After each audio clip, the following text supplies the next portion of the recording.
Righty. So basically tonight I'm going to set out onto Salisbury Plain. I'm going to set up the tracks for the Ford Ranger Christmas Challenge. Give you guys a little bit of an insight what these guys are going to be doing over the course of tomorrow. It's going to be a good little track. We're going to keep to all the public rights of way and have a good time. Let's get into it.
So with the size of the UK compared to the likes of, say, South Africa, from where I'm from, you'd think that a four-wheel drive adventure or a trip would be pretty much out of the question. Now you'd be pleasantly surprised just what the UK has to offer. I mean, it's an incredible country. It has beautiful landscapes and it has landmarks that are incredibly rich with history, and all you've got to do is look hard enough and you can find some really awesome tracks all across the country. I'm very fortunate to be living on the border of an area called Salisbury Plain, which the military utilise as a military training area. I spent a large portion of my life in the British Army, and I subsequently sort of settled in this area, and a tremendous privilege to be around here, and very, very lucky because we have 94,000 hectares. In terms of compared to the size of the UK and the size of this training area, it is the largest training area in the UK, and some of you might think it's relatively small, but in terms of the UK it is pretty big, and it is, most of it is open to the public, which is fantastic. So not only is this land being able to utilise by the military, but the public can enjoy it as well. Go mountain biking, walking dogs, and four-wheel driving and the likes like that. So as long as you obviously within the laws and regulations, etc. So that being said, four-wheel driving in the UK, with the size of it, obviously things are slightly restricted. So as four-wheel drive enthusiasts, we do put a lot of strain on the tracks and bits and pieces, so it's up to us to make sure that we maintain it as best as possible and we look after them so we can enjoy it for years to come, and for generations to come they can enjoy and have that same privilege as well. So it is quite important that we do that no matter where we go. Anyway, I digress. So today, what are we doing today? I've teamed up with Stuart from Yeti Adventure Tours, and basically we have put on a navigational four-wheel drive course for a Ford Ranger owners group here in the UK, which I'm a part of. Great bunch of guys and girls, fantastic banter, and we thought it would be quite fitting for the end of the year. They have a Christmas meet and we have a good off-road session. So it's going to be a mix of navigation. They're going to learn about themselves, meet new people, and the best thing about it is to learn their vehicles. A lot of these guys have never been off-road before, so they're all new to it, which is fantastic. And it's going to be a awesome day. So I pretty much spent most of the evening with my family putting up and setting up the course ready for today. And yeah, I'm just about to head off and meet Stuart. We're going to be meeting the guys in a couple hours time. We've got to meet them, and then I'll be bringing them over to the start point, and then it's all chaos ensues. It's been a fun day. It's going to be really awesome, so I hope you enjoy it, and I'll see you guys shortly.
Right, now this is probably the part that not many people see.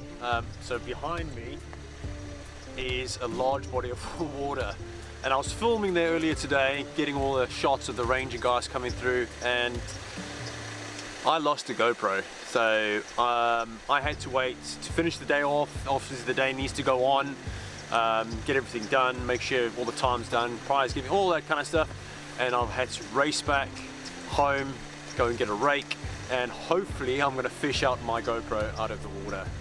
Not my proudest moment, however I don't care about the GoPro, I just need the footage off there because there's some really cool footage on there. A really awesome shot of one of the rangers coming towards the camera, and after that, who knows what happened to it. So the only place it can be is in here because we've driven up most of the track and there's nothing laying around, so it's got to be in here somewhere. Earlier I literally stripped down, not my trousers off, I wasn't naked thankfully. When all the groups kind of went past me, sleeves up, trousers above my knees, and I was walking in the water, and I tell you what, it was cold. So, and it got to a point where it was that cold I couldn't feel my feet, so it was basically pointless me even walking and trying to feel for the GoPro. So I kind of cut it short there and had to wait for the day to kind of finish. So hopefully we find it. So let's see if we do. So the watering hole has definitely eaten my GoPro. I even stripped down to my boxes and crawled through the water. It is just so cold. I managed to get up and down, but you just end up after like 5 minutes or 10 minutes, you just can't feel your hands and feet, and it was just no luck. So watering hole 1, GoPro nil, which sucks ass. So, but if anybody watches this video and you find a GoPro in this watering hole or anywhere around sort of the Bulford Tidworth area, and you can see my truck plastered over the footage, then I'd really appreciate it if you can get the memory card back to me. There's some really cool stuff on there, but oh well, it's one of those things with 4-wheel driving. But I hope you guys enjoyed the video. Try and make this fun for everything, but the main thing, it was all about the guys that came down for the Christmas challenge and the Ford Ranger guys. I want them to have some fun, and turns out they had a pretty cracking time. So well done to those who obviously won the challenge. Really cool, and I really appreciate everybody coming down. It's really made the day worthwhile. No one had any real issues. Everybody plowed through it. I think the only thing where we lost was a whole bunch of number plates. I did find one though, Tom Frog. I've got yours, and it was in the hole. That's the only thing I found out of this water, which is a bonus. So yeah, if you guys like this kind of stuff, let us know. Subscribe to the channel if if that's the kind of stuff which you're into. Share with your friends, really helps us grow. And hopefully we'll bring you some more footage in the future as much as we can. More camping and more adventure kind of stuff, not just the same areas. We want to sort of reach out there and explore more of the UK and kind of bring it to you guys, so you guys can enjoy it and get yourselves out there and do exactly the same. So yeah, again, if you guys want to see anything else, let us know, please. I do have Patreon. I'm pretty new to Patreon, and I don't really like asking for that kind of stuff, but if you really want to support the channel and help us grow, then I'll put the link down in the description. You can guys jump on there, and there's loads of sort of exclusive content and merchandise and all that kind of stuff. We'll put in there for you guys. But any little bit helps, and we're really open. If you guys want to come and tag along, and we'll take you around, please do so. That'll be cool. More of you guys we can get out, the better, so we can enjoy these tracks. So it's getting late now. I'm starving. I got to get home. So hopefully I'll see you guys in the next one. See ya.